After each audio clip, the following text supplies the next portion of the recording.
Bom, gente, boa tarde. Trouxe aqui mais uma questãozinha resolvida para vocês. Questão caiu no Enem agora de 2020, tá? Que fala de isolamento, surgimento de novas espécies, é uma coisa que eu já falei aqui. Uma questão com um tema desse, acho que não caía desde 2015. Eu tenho até a última questão que caiu sobre isso no Enem, resolvida, deve estar em algum lugar aí no YouTube, aí no feed. Mas enfim, vamos lá. Ele deu uma população, aqui, momento A, que sofre um isolamento em duas subpopulações, momento B, por um fator de isolamento 1. Passado um tempo, essas subpopulações apresentam características fenotípicas e genotípicas que as distinguem, que é o momento C. Vocês podem ver que tem um fragmento dessa população pintado de escuro, né, e outra diferente em branco, representadas na figura pelas tonalidades de cor. O posterior desaparecimento do fator de isolamento, né, que é esse pauzinho aqui deitado, né, a gente entende que é um isolamento geográfico, pode levar no momento D a situações D1 e D2.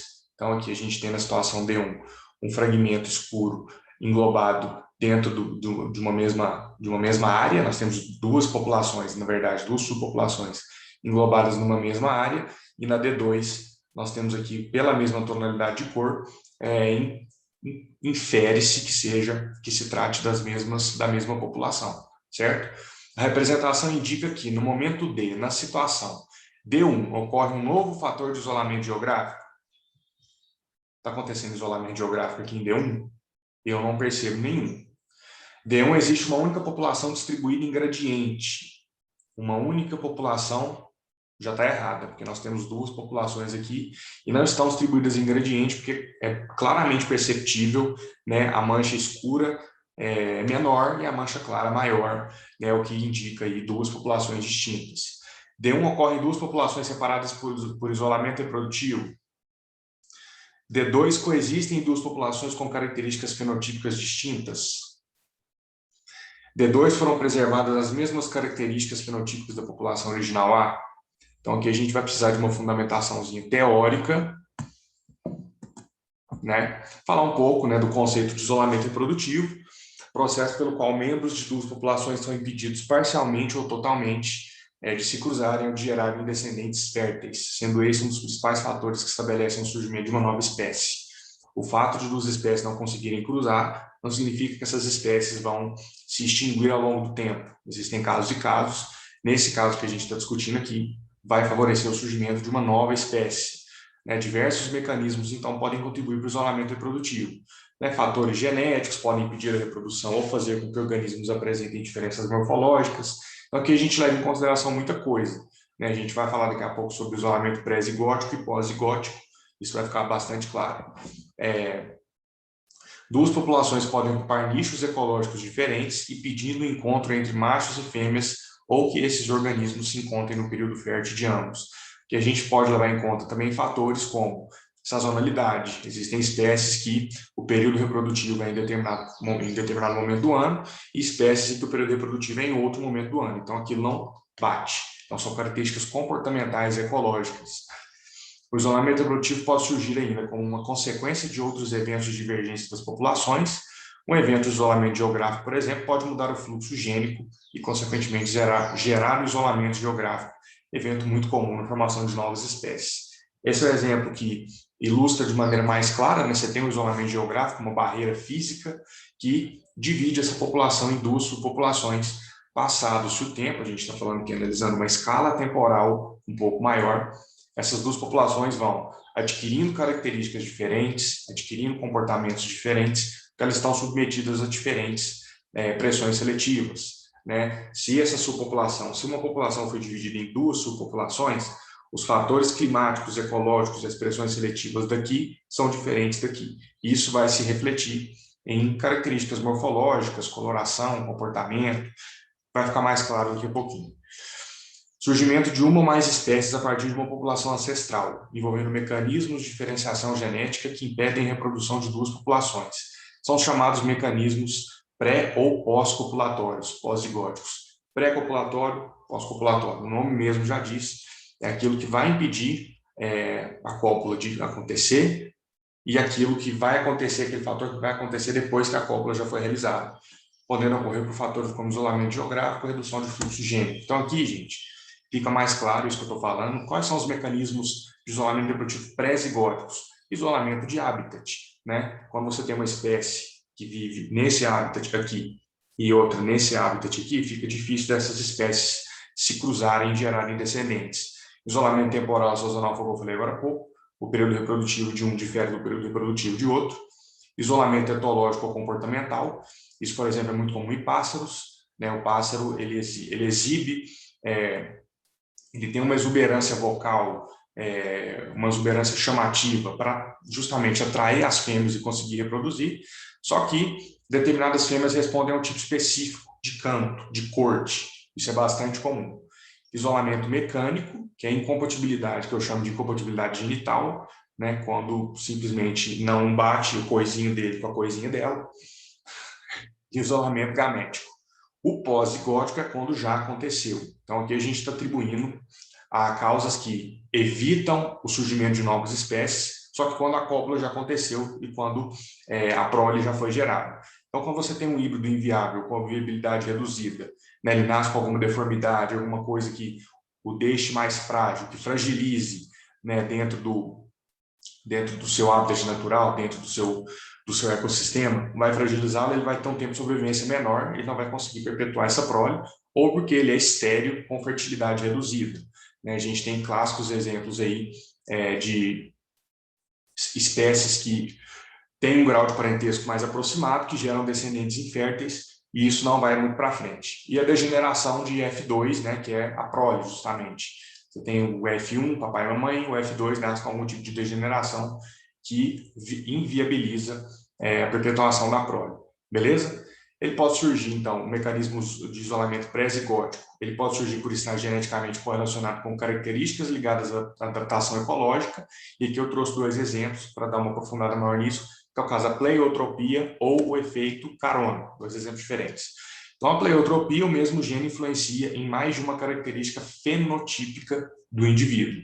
Fenotípico, características externas, envolve o genótipo e o meio ambiente. E a gente está levando em consideração tudo isso. Um exemplo clássico disso são os tentilhões de Galápagos, né?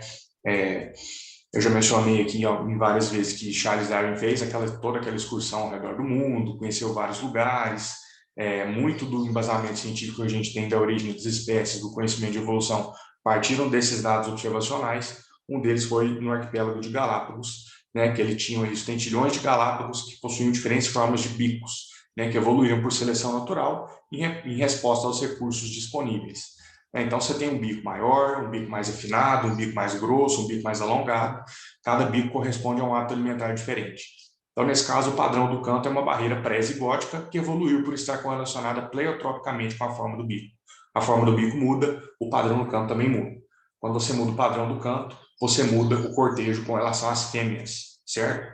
Então, eu trouxe um exemplo da questão da morfologia dos bicos, né, de aves generalistas, aves que capturam insetos, aves que penetram o bico em superfícies, superfícies com lama, né, muita vereda, um substrato mais grosso, mais viscoso, né, que se alimentam de sementes mais moles, sementes mais duras, né, o próprio bico do beija-flor que utilizam para sugar o néctar, né, a gente tem aqui deep knitting aqui no finalzinho, que tem aquela papada como forma de rede, né, justamente ele captura a água que está ali e consegue infiltrar os peixes que estão ali dentro para conseguir se alimentar, né, um bico mais elaborado aqui, scavenging, né, que é para comer detrito, urubu, esse tipo de espécie, bicos de aves raptoriais. Então, a gente tem aqui o tucano, por exemplo, né, que comedor de frutos mais duros. Então, a gente tem, para cada morfologia de bico, um hábito alimentar diferente. E a gente tem um outro fator bastante legal, que é o conhecido como efeito carona. O efeito carona, né, a seleção natural favorece um determinado gene e os genes presentes em loci ligados pegam carona, sendo, portanto, selecionados indiretamente. Trouxe o exemplo de um experimento aqui que deixa isso mais claro, mas assim como a pleiotropia, uma barreira reprodutiva pode surgir em resposta à seleção de outra característica adaptativa. Quem mostrou isso na prática foi um cientista chamado de Dodge, né? Ele fez aí o experimento de Dodge com duas populações de moscas de Drosophila, né, que foram separadas de uma única população inicial. Né? Então, tinha uma população inicial desse grupo de moscas, separou em duas com hábitos alimentares diferentes. Um ele alimentou com amido e o outro com maltose. Então, isso teve impactos a longo prazo, né? As gerações foram surgindo, o tempo foi passando, a escala temporal, lembre-se, tudo na biologia depende. Quando a gente fala de escala temporal, escala espacial principalmente, após várias gerações formadas separadamente em cada população, elas foram novamente unidas e as moscas preferiram acasalar entre as que possuíam os mesmos hábitos alimentares. Então, tinha uma população original, dividiu em duas subpopulações. A população A se alimentava de amido, a população B se alimentava de maltose. As gerações foram passando, o tempo foi passando. Quando da união dessas subpopulações novamente, notou-se que quem se alimentava de amido só se relacionava, só cruzava, só realizava a reprodução com quem se alimentava de amido, quem alimentava de maltose se reproduziam só com quem alimentava de maltose. É bem interessante. Análises mais apuradas mostraram que a dança de acasalamento das moscas parecia diferente entre os dois grupos. Então, além dessa compatibilidade, vamos dizer, alimentar, existia essa compatibilidade também comportamental que foi adquirida ao longo das gerações. Então, o gene responsável pela produção de enzimas digestivas para o alimento pode estar no mesmo locus dos genes responsáveis pelo comportamento da mosca durante o acasalamento. Então, aqui a gente está levando em conta fatores genotípicos e fenotípicos, certo? Aqui o exemplo, bonitinho, tem uma única espécie de mosca das frutas, você separa esse grupo, coloca um grupo alimentado à base de amido, um grupo alimentado à base de maltose, 8 ou mais gerações passam, né, várias gerações, e quando você vai unir essa população de novo, cada grupo vai ter uma preferência de acasalamento entre aqueles compatíveis, né, amido, amido, maltose, maltose, e a gente vê traços comportamentais que foram surgindo ao longo dessas gerações, certo? Outro exemplo aqui bem simples, que eu gosto de dar bastante nas minhas aulas, que é o caso da borboleta. Você tem uma borboleta A, né? Quando existe aí o surgimento de um isolamento geográfico, essa borboleta se divide, as pressões seletivas vão sendo diferentes, você passa a ter, então, duas raças diferentes, as pressões seletivas continuam acontecendo, e você tem, por fim, o isolamento reprodutivo, onde duas espécies já são espécies diferentes, certo? E aqui, exemplo de alopatria, peripatria, parapatria e simpatria.